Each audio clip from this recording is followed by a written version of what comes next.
hello guys आम मैंने आज आसलु आम गाँव ठू 15 किलोमीटर दूर रे बुलिया बनभोजी करूँ और बुलिकी जीवु बोली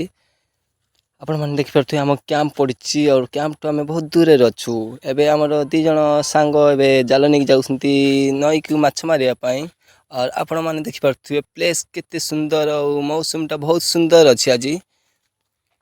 आम आम कैंप रू बहुत दूर को आसलाणु हेरू तापर एपटे देखिपे आ गोटे कैंप पड़ी सैड्रे आमर दीज सांग जाल नहीं जाऊँगी चली चलिकी से माने एबे जिबे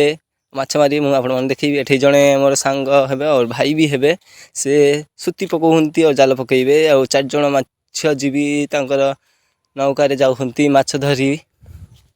से माने माछ धरछंती आ एठी हमर 2 जण आसिकी बुली बुली बसीगले हालिया हेकी और से माने एबे देखंतु आपण माने एबे देखि परथुबे आम कैंप टू केते दूर रे अछु एबे गोटे होटल भी अछि आपण मन चाहिले ए होटल को आसी होटल बुकिंग करि परिबे और होटल रूम भी नहीं परिबे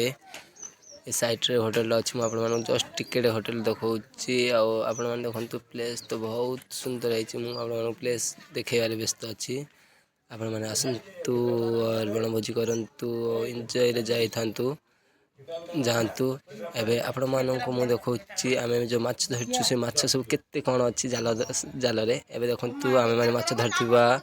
सामन जास्तिले माछ केते माछ धरछु और ये हंती हमरा मिथुन भाई जे अधिक माछ जाल पकइछंती आ बंटी भतीजा गुड्डू ताजू ये माने समस्त एठे अछंती